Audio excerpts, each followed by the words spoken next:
hay que aprender, hay que seguir aprendiendo, hay que estudiar, hay que formarse, hay que mantenerse entrenado, porque la cosa cambia y eso es lo que te oxida.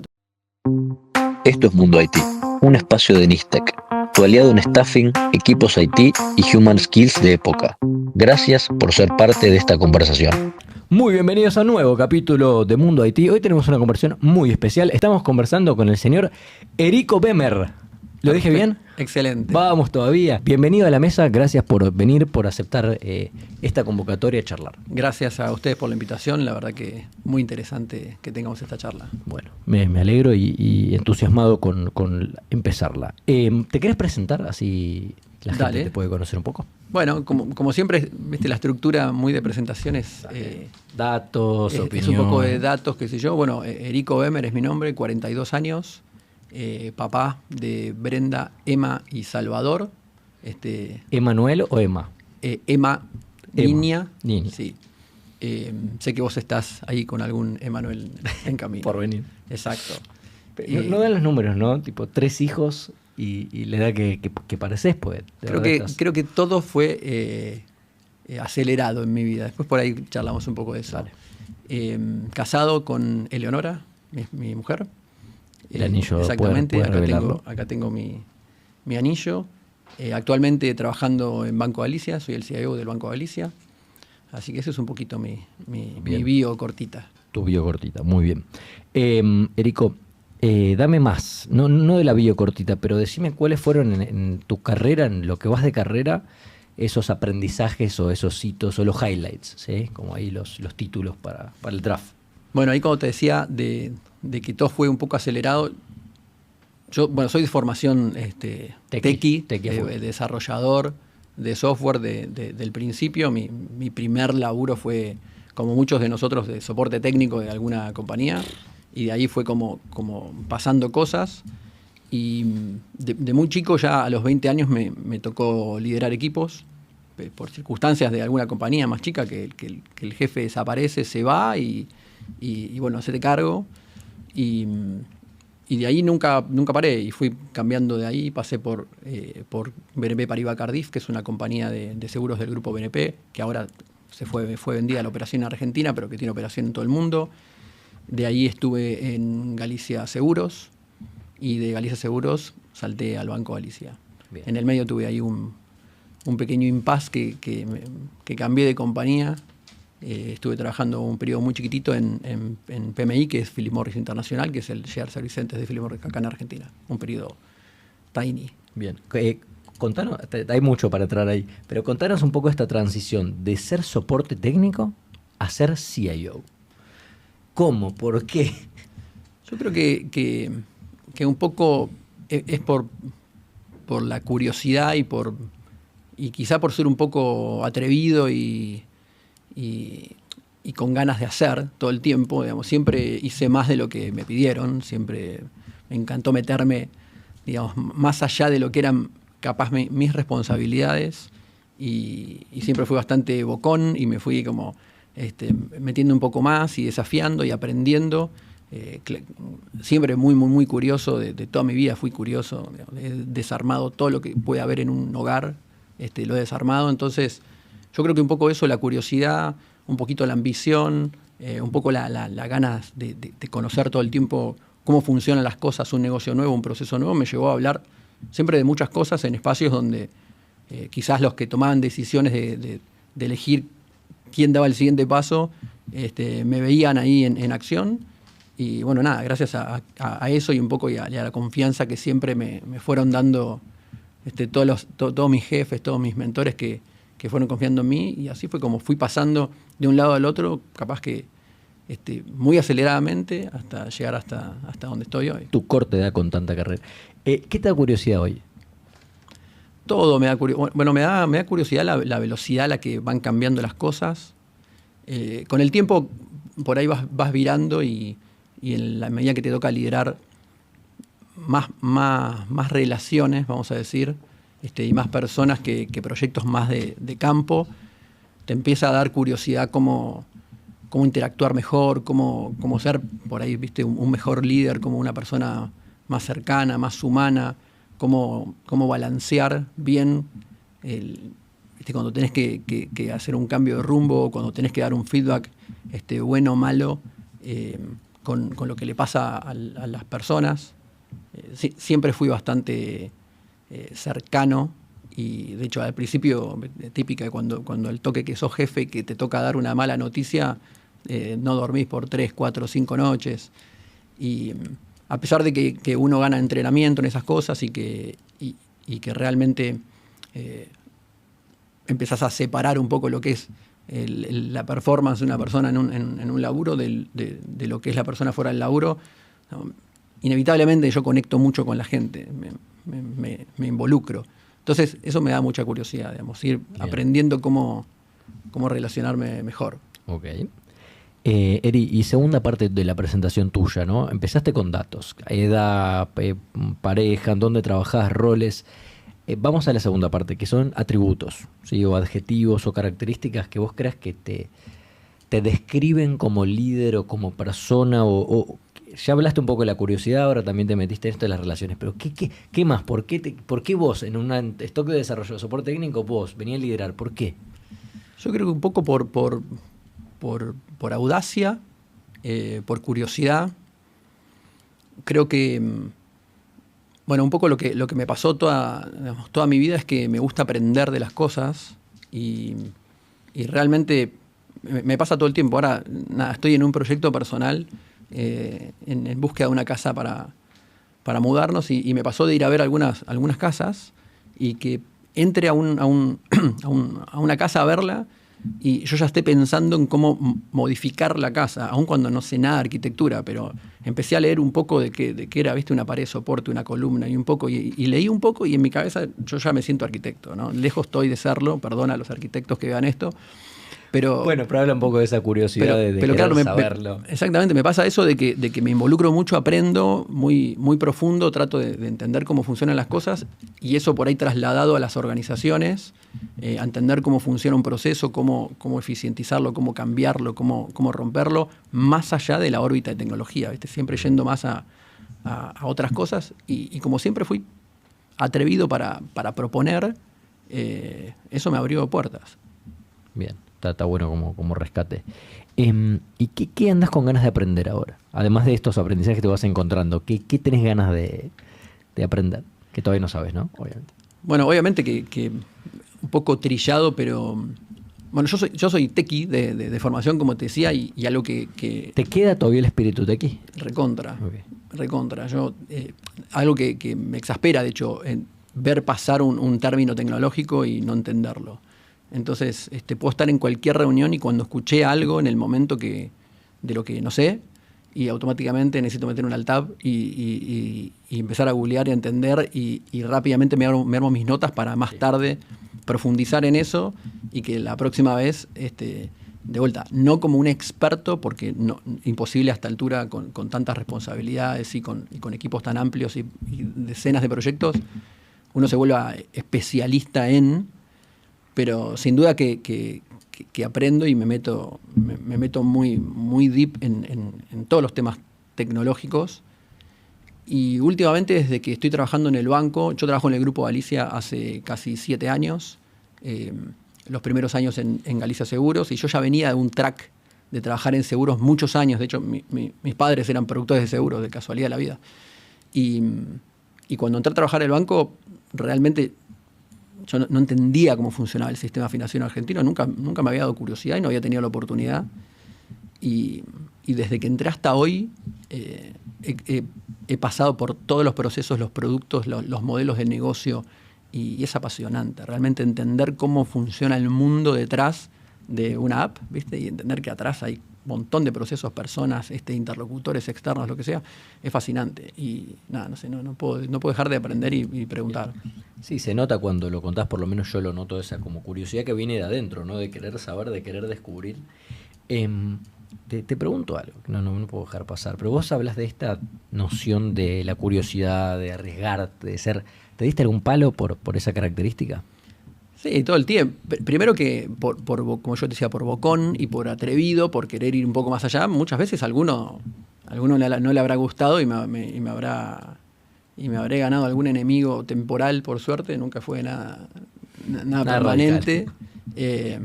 Pero digamos, tengo algunas decenas de cicatrices de roces con gente que dice, ¿y este pibe por qué opina de esto que es mi zona? Claro. Por suerte siempre fui bastante conciliador, nunca fui arrogante, y creo que eso me ayudó a cuando detectar esas cosas, acercarme a entender cómo resolver y que se vea que en realidad es objetivo, es que, che, queremos mejorar esto, no emitir un juicio sobre nadie. Entonces, claro. Eso creo que han sido las cicatrices más grandes. Y por otro lado, como te decía, esto del crecimiento veloz en lo jerárquico quizás, sí me agarró a veces con un crecimiento muy rápido y con responsabilidades muy grandes muy pronto. ¿Te gusta, te pesa? ¿Cómo lo llevas? No, me encanta. La verdad que la adrenalina es medio adictivo cuando vos trabajás en entornos que cada vez son más intensos. Obviamente que es extenuante físicamente a veces. Lo estás dando todo, tres hijos. Y además la responsabilidad. Exactamente. Y además la curiosidad y el seguir aprendiendo. Pero para mí no hay otra manera de hacerlo que si no es dándolo todo, porque realmente te exige algo físico. ¿Cómo lo gestionas eso? ¿Cómo manejas tu energía? ¿Cómo regulas la performance?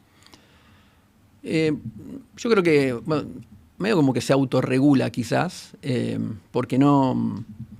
Sí, obviamente soy muy consciente de esos momentos de mucho estrés donde tenés que parar un poco la pelota y alejarte durante... No alejarte físicamente, pero regular un poco más alto para no hacerte tanto problema por todo y querer estar en todos los detalles o un montón de cosas. Entonces cada tanto elevas un poco. Hago deporte, me gusta el deporte. Yo creo que nunca fui un gran deportista, digamos, siempre fui más del lado ñoño que del lado deportista, pero con el tiempo me di cuenta que un poco el físico después de los 40 o de los 30 y pico te pide hacer algo, y más si laburás sentado en una compu, te convertís automáticamente en bicho bolita si no haces algo. Y entonces un poco lo que te pide el físico, lo que te das cuenta que te permite canalizar estrés y eso, y así vas regulando. Y después pasar tiempo con amigos, con familia. Descomprime. Una pregunta, Eri. ¿Algo que hayas aprendido en el mundo de la tecnología que hayas usado en la vida, digamos, este puente entre aprendizaje tech, vida? Bien tequi, no sé, un montón de cosas. Mi cabeza son desglose de problemas. Exactamente. En mi cabeza funciona así. Es inevitable. Y a veces lo terminás llevando a lo humano también, ¿viste? ¿Entendés? Bueno, ¿cuál es la consecuencia de que te enojaste? Y yo estoy pensando atrás cuál fue el proceso que te hizo llevar a enojarte.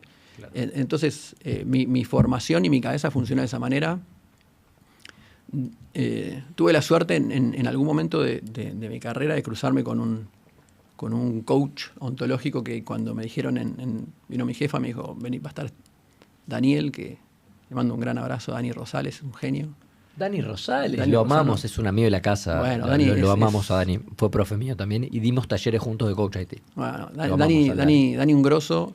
Al principio yo dije, ¿qué voy a hacer con este tipo acá? Yo tenía un equipo de trabajo que teníamos nuestras cosas y Dani empezó a trabajar con nosotros en el equipo. ¿Galicia? No, eso fue cuando estábamos en BNP, en Cardiff. Y Dani, me acuerdo que él nos dejó grabada una pregunta hiper importante en la vida, para mí, después de eso, que él nos llevaba a pensar en el resultado y te decía, la pregunta que tenés que hacerte es ¿qué querés que pase? Yo creo que debe ser... Es su pregunta de cabecera. Es su pregunta de cabecera. Te la puede poner ahí en la pared. Y yo creo que tiene todo el derecho de llevarla porque es una pregunta hiperpoderosa y a mí me sirvió mucho para encarar temas de todo tipo. Obviamente técnicos o reuniones conflictivas o en mi casa con mi mujer, con mis hijos, o incluso con mi mamá, con mis hermanos. Es entender un poco lograr extrapolar eso que al final, cuando entendiste la química del qué queremos que pase, es repotente. En los equipos también, ¿no? Se toma un cuerpo ahí cuando el equipo deja de hablar tanto de lo que pasa y se compromete más con esa pregunta del Dani de qué querés que pase. Totalmente. Digamos, ayuda mucho. Al principio lo sentís como vacío, ¿viste? Como que no terminás de entender, digamos, ¿por qué esto? ¿Viste? Esto es parafernalia del coaching. Y hasta que te cae la ficha y decís, en realidad tiene un fondo muy, muy, muy potente y que no se agota, ¿viste? Y que no pasa de moda, porque como somos humanos, y el humano no se pasa de moda un poco en su origen, en su core y su forma de sentir, te servía hace 10 años cuando lo hicimos, creo que pasaron 10, y me sirve hoy. Hoy tengo una charla con alguna persona de mi equipo que de repente está súper enojado y tenés que gestionarlo y pará, vamos, empecemos por este lugar. ¿Qué querés? ¿Qué estás esperando de esto? Y aparte es una pregunta que te desarticula, ¿viste? Te desarma en el momento y vos pará. Sí, porque te hace cambiar la dirección del foco, ¿sí? de una explicación a algo más generativo. Sí. ¿Qué aprendiste, Eri, de las personas en toda tu carrera de liderazgo? Yo creo que me parece que todos somos muy distintos, todos tienen como por ahí aspiraciones o motivaciones distintas, pero que lo que aprendí es que no hay mala leche. Es muy raro, ¿viste? Al final siempre hay un motivo de fondo. A todas las personas en la circunstancia que estén están afectadas por el entorno, ¿no? Por un miedo, por una necesidad, por una ambición, por un objetivo personal, por alguien que les dice. Y ahí es donde lo que yo aprendí es que todos tenemos una motivación y que me parece que lo clave es entender la motivación de las personas, y eso no me ha cambiado. Me gusta este concepto, es un poco heideggeriano también, de retroceder hacia el sorgé, ¿no? Hacia la intención, que por ahí a veces sale lo que sale, pero si das un paso atrás y vas a este planteamiento de pruebas de ir a ver la intención, te relaja un poco ahí, ¿no? Sí, totalmente. Bueno, de alguna decisión difícil, algún momento de inflexión que hayas tenido que tomar un timonazo o algo así en tu vida, si tuviste. Sí, bueno, una tonta, pero no tan tonta. Vale. Esto que te contaba cuando yo trabajaba en BNP, y en un momento que sentía como que mi carrera estaba agotada, decidí emprender en otro lado, me fui y cuando me fui me di cuenta que no era lo que más me gustaba hacer, y rápidamente, por suerte, tuve la oportunidad de volví con un equipo de liderazgo, y ahí fue como había pegado un volantazo y me di cuenta que no iba.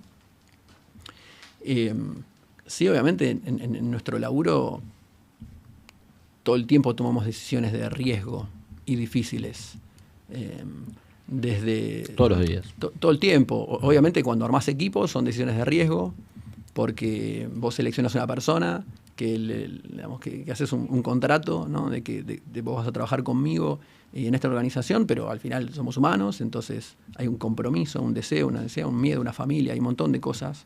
Yo creo que esas, de todas las decisiones que tomamos los líderes, creo que un poco son esas de armar equipo y de cómo, de las familias que hay detrás de los equipos. Me acuerdo que una vez un jefe me dijo algo así como, yo creo que en ese momento tenía un equipo de 50 personas, ponele. Y él vino y me dijo, ¿vos sos consciente que de tus decisiones dependen 50 familias? Me dijo. Y fue como, realmente, yo era bastante joven en ese momento, y yo no era padre. Y fue un mensaje que fue recontra pensado sobre mis hombros durante mucho tiempo. Después fui entendiendo también que depende mucho de que las decisiones de cada uno también lo hacen a cada uno, ¿no? Entonces no es que solamente... No es que te cargas toda la responsabilidad, no es que solo dependen de vos, pero sí influyen. Digamos, que el compromiso es mutuo, eso claro. lo empezás a entender. Sí, pues si no te puede llegar a pesar un poco, ¿no? 50 cargas. Bueno, una parte condiciona, en ese momento, ¿no? Yo era muy joven claro. y me pesó un montón. Claro. Después empezás a entender que el compromiso es mutuo y que esto es al final es una promesa de los dos lados. Exactamente.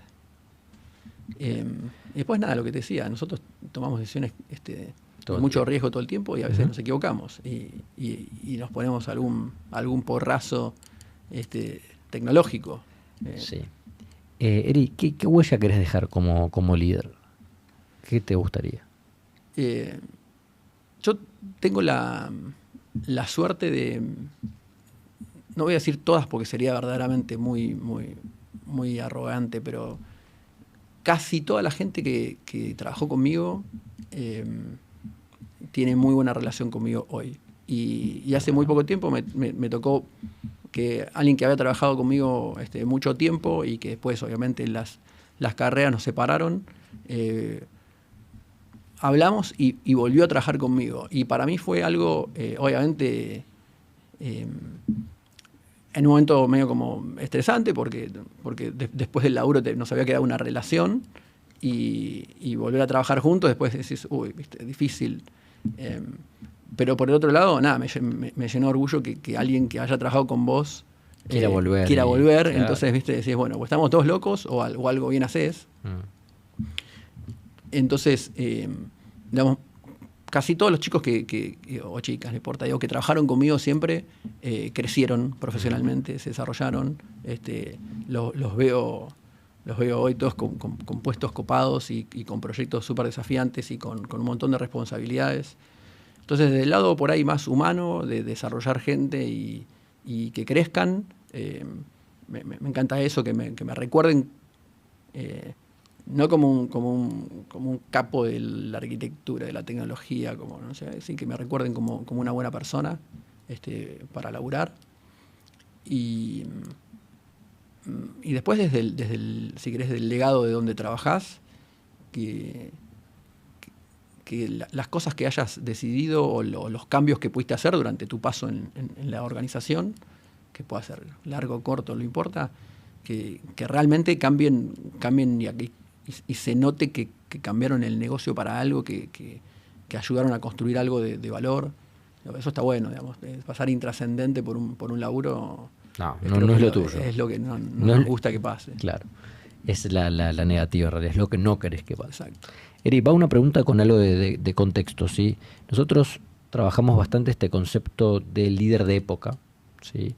Entendiendo que cada época va cambiando, ¿no? Las necesidades, preferencias, inquietudes y con ello también las demandas del liderazgo. Hay una frase también de un maestro mío que es Alejandro Marchesán que dice: todos somos hijos de una época, aunque no todos lleguemos a ser los líderes que la época necesita. Entonces te aprovecho a vos, un líder joven, ¿sí? Pujante, ¿podemos decir, está bien? Sí. ¿Te va el adjetivo? Sí, líder joven, pujante. Te quiero preguntar a vos, primero, ¿cuál es la lectura que haces de la época? Y segundo, ¿cuáles crees que son los líderes que la época necesita? ¿Sí? Y ya que estamos en Mundo IT, ¿cuáles son los líderes tech o los líderes en tecnología que la época está necesitando? Yo creo que, bueno, esta es una época donde todo va muy rápido, va mucho más rápido que antes quizás. Cambió la velocidad del mismo cambio, ¿no? No, definitivamente. Entonces yo creo que lo que hace falta son líderes más adaptables probablemente al entorno. Más rápidos. Más rápidos, más flexibles, que se ten más norte y menos el cómo, y eventualmente eso te hace no involucrarte tanto en todos los detalles, confiar en tus equipos. Creo que obviamente el líder que promueve la autonomía en base a la confianza, que arma buenos equipos en los que puede descansar, es un líder que tiene más oportunidades de ser exitoso él y todo su entorno. Creo que es un arte, ¿no? Ese saber armar equipos en los que poder descansar. Sí, definitivamente. Y creo que se aprende a armar equipos, aprendes de los errores también, ¿no? Bueno, y definitivamente creo que los líderes de hoy tienen que lograr un poco, saber un poco de todo. ¿Viste que se habla mucho de los perfiles T, de esos perfiles que bueno, son bastante generalistas y pueden moverse de un entorno a otro, de un negocio a otro, hablar de un poco de tecnología, un poco de negocio, un poco de marketing, un poco de experiencia, un poco de diseño, porque más o menos tenés muchas nociones para conversar de todo, pero eventualmente tenés una especialidad en una cosa en la que sos crack. Pero que realmente el líder tiene que tener, cierto conocimiento para poder, sobre todo, desafiar y elevar el nivel, elevar la vara de la discusión. Y cuando vos gestionás muy alto nivel sin involucrarte y es como más o menos, bueno, decime cómo va todo, bien, gracias y chau. No. Yo creo que no. Y un poco, y por ahí te lo conecto con lo del Líder Tech, para mí tiene que ver también con obviamente que el otro día hablamos con uno de los chicos del equipo de la diferencia. Tuvimos el otro día un trabajo que nos llevó 30 y pico de horas, non-stop. Y cómo cambia el desarrollador de la vieja escuela, que antes por ahí teníamos, viste, procesos súper largos y te daba el lomo y laburabas un montón de horas. Y por ahí ahora no es tan común que tengas esas jornadas. Entonces yo creo que hay algo en los chicos más jóvenes que por ahí viene un poco de la escuela del último tiempo, cuando se priorizaba mucho el entorno de trabajo, ¿viste? Y las encuestas de clima por sobre el resultado, por sobre el delivery.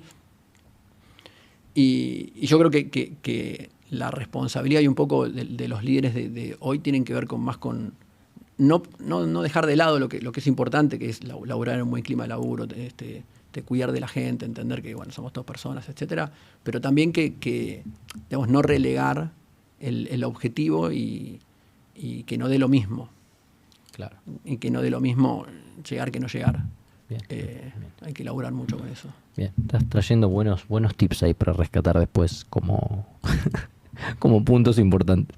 Eri, no quiero que te nos vayas sin pasar un rato por la tecnología y hablar un ratito de por lo menos de tu mirada de la tecnología actual. Dale. Quiero saber tu punto de vista. Una pregunta muy abierta te voy a hacer, pero ¿cómo estás viendo las tendencias? ¿En qué andan con el emergente, ya no tan emergente, de la inteligencia artificial? ¿Cómo es tu relación con ella?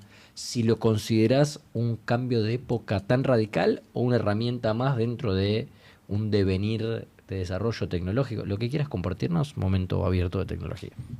Yo creo que sería un burro si te digo que realmente la inteligencia artificial no es no es un invento que realmente genere un cambio profundo.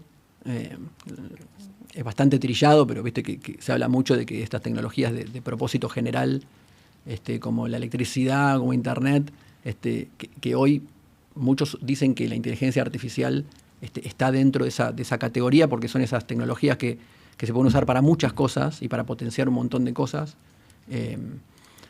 Entonces, yo creo que realmente vino para transformar muchos negocios, muchos procesos. El año pasado tuve la oportunidad de hacer un pequeño curso de inteligencia artificial en una universidad en Barcelona, y que yo iba con la expectativa de que me digan algo más de lo que ya sabía. Ahí me ganó mi arrogante tequi. Contame de lo que yo sé. En un momento de mi carrera tuve a cargo un equipo de Business Intelligence, cuando no había mucho data mining en ese momento, y tuve a cargo equipos de minería de datos. Entonces, algo de lo que más o menos sabía, nunca fui yo un matemático que desarrolló la regresión de nada, pero que entendía cómo funcionan las cosas. Entonces fui con una expectativa de aprender un poco más y de socializar mucho y de conocer gente copada. Pero me fui con la cabeza explotada en el sentido de cómo la inteligencia artificial generativa cambia lo que ahí uno de los maestros, que era un chico de Estocolmo, un genio, dijo: la arquitectura de los roles. Y él habló de la arquitectura de los roles. Y se hablaba mucho del concepto de muy pocas profesiones completas desaparecieron con el paso de la tecnología. Cuando uno analiza, que desapareció el contador porque apareció el Excel, no. El contador es más eficiente. Y el chiste era que una de las únicas profesiones que desapareció fue el ascensorista. Bueno, sí, el ascensorista no existe más. O sea, algunas pocas desaparecen. Algunas y muy otras pocas se reconvierten. Ahí está. Entonces lo que el flaco decía es, un rol es un conjunto de operaciones que una persona como vos, como yo, le pone su impronta, las combina y genera un laburo. Y lo que la inteligencia artificial hoy nos va a hacer cambiar es que algunas de esas operaciones atómicas pueden ser o 100% automatizadas, o automatizadas en una parte, o aceleradas de alguna manera. Entonces, que van a desaparecer los laburos, no, pero que la arquitectura de los laburos va a cambiar, definitivamente. Entonces yo creo que, y ahí de un poco, dale. No, que está bueno ese punto, porque quizá está bueno hacer esto que planteaba este movimiento que planteaba Derrida, de hacer una disyunción, no separar. Y en todos los roles, alguna de sus operaciones va a cambiar. Porque antes se polarizaba esto. O te va a cambiar o no te va a cambiar. Pero por ahí, en todos los roles, alguna de las operaciones va a ser tocada por la inteligencia artificial. Me hizo pensar eso que estaba diciendo. Totalmente. Bueno, y un poco por eso es que el cambio no es tecnológico. El cambio no es y la adopción no es por caso de uso. Es por caso de uso, pero también es como, bueno, todo el mundo en una organización hoy tiene que entender de qué se trata la herramienta y pensar en cómo puede mejorar la arquitectura de su propio rol, digamos, y en qué pedacitos de todas las cosas que hace todos los días puede apoyarse en alguna inteligencia artificial de algún tipo para mejorarlo. Bien. Entonces yo creo que ahí ese es el cambio más, que a mí por lo menos más me apasiona, porque no es solamente encontremos cuáles son los casos de uso donde puedes generar eficiencia operativa en una organización y bajar costos por servir o lo que sea, donde puedes ir más rápido, donde puedes ganar calidad. Hay un montón de casos de uso que son conocidos, ¿viste? Copilot, GitHub, Copilot para los desarrolladores, bueno, no sé, ni hablar, escribir emails, resumir. Preguntarle todo a la inteligencia artificial. Todo, hay un montón de cosas, pero hay un montón de esas. Ese es el caso de uso común. Claro. Pero cuando vos decís, che, ahora en una organización, el que no use una inteligencia artificial para algo va a quedar es lento, menos potente caro, que el otro. Potente, no importa que, no es que tenés que encontrar che, me armé un bot que me responde. Bueno, después vemos que. Pero seguro que algo podés optimizar. Bien. Y está buena esa pregunta, ¿no? Para todos los que están del otro lado escuchando es, ¿cuál de mis operaciones, o sea, mi rol tiene un conjunto de operaciones, cuál de esas va a ser tocada, cuál puede ser tocada y cuál puede ser mejorada también? Creo que resistirlo, ya está. Bueno, y lo loco es que eso cambia minuto a minuto, porque el modelo de hoy, ¿viste? Es lo que hablabas antes del cambio. Hay que estar muy sensibles ahí y muy despiertos y dinámicos a ese cambio. Sí. Eri, una más dame de esto. Ponele que este termo es la inteligencia artificial y yo soy el ser humano que tengo que usarla. ¿Sí? Apuntémosle al humano. ¿Sí? ¿Cuáles son esas human skills o antes llamadas soft skills que crees que necesita el humano para ser mejor usuario de la inteligencia artificial? Creo que la primera, la curiosidad de entender cómo funciona y qué te puede cambiar. No creo que haya que ser muy tech, pero sí tenés que todos un poquito tenemos que empezar a entender cómo funcionan las cosas para entender qué te puede dar. Y yo me acuerdo mi papá me decía una frase de mi viejo que era usted, porque en algún momento le pintaba hablar de usted, decía, usted tiene que aprender a discernir. Me decía, ¿viste? Por ahí, bueno, cuando yo me estaba peleando con mi hermano, y era el momento, era maestro, decidí antes de pelearte, ¿viste? Y yo creo que eso es un poco lo que la gente tiene que lograr hacer, es entender para qué sirve y cómo un poquito funciona, y eso se da por la curiosidad y por estudiar un poco, digamos. Yo creo que la gente tiene que estudiar un poco. El otro día hicimos un evento de liderazgo en todo el equipo de liderazgo, 1000 personas en la rural de Galicia, que hacemos todos los años, y me tocó presentar ahí, y parte de mi presentación fue mandar a estudiar a todo el mundo. Y me miraban, ¿viste? Y yo, hay que aprender, hay que seguir aprendiendo, hay que estudiar, hay que formarse, hay que mantenerse entrenado, porque la cosa cambia y eso es lo que te oxida. Entonces, el skill es la inquietud. La inquietud y el estudio, curiosidad y estudio. Sí.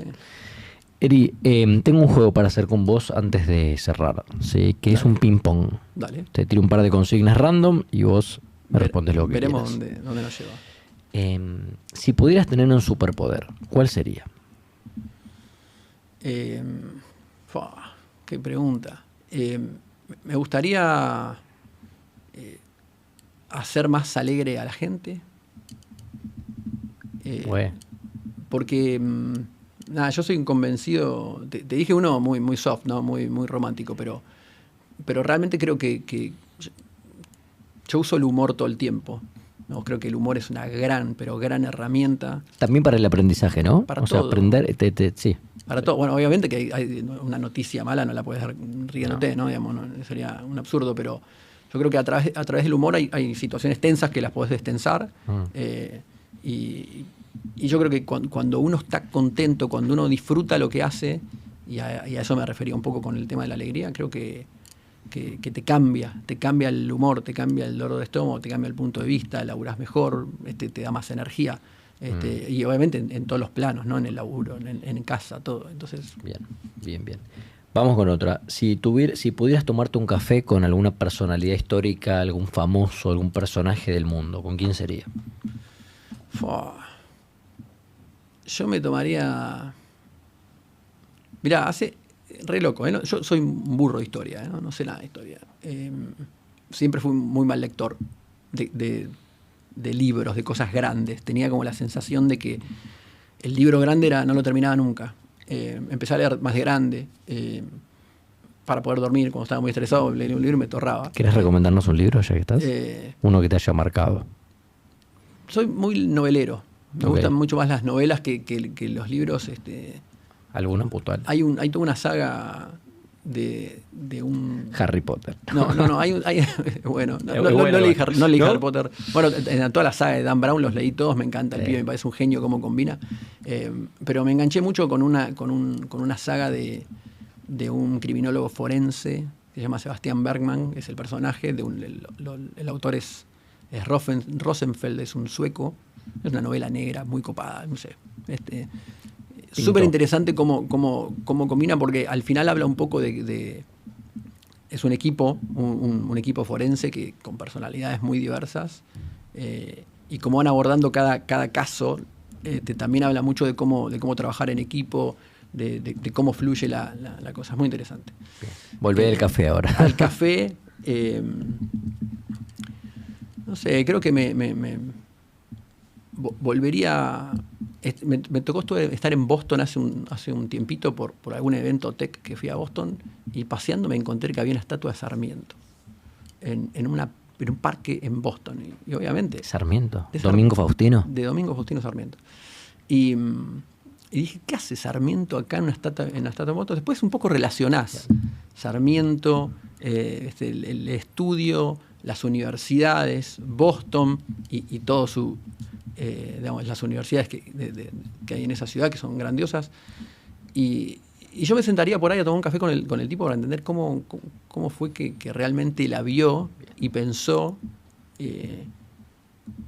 que la herramienta del estudio iba a cambiar a la Argentina, y cómo se la bancó y cómo fue. Bueno, a mí me parece fantástico. Brutal. Yo creo que a pesar de todas las plataformas de aprendizaje liviano que hay, liviano lo separo de la universidad. Yo creo que la universidad es una gran herramienta, que por suerte tenemos en el país muy buenas universidades, y por eso mando a la gente a estudiar un poco, porque creo que a partir de prepararse en serio, uno aprende mucho y se prepara para todo en la vida. Así que nada, me tomaría un café con él y le diría, qué loco, hermano, lo que hiciste. Bueno, Eri, tenemos que ir cerrando. Me hacen señas los productores. Se me pasó demasiado rápido la conversación con Eri. A mí también, muy copada. ¿La pasaste bien? 10 puntos. Bueno, vamos a cerrar con la clásica de la casa, como una mítica, que es: reunimos a toda nuestra comunidad en un estadio de fútbol. ¿De qué equipo sos? De Independiente no soy muy futbolero. Bueno, pero... Los reunimos en el Movistar Arena. Bien. Te llaman a una charla de CIOs. Ahí está. De época, ¿no?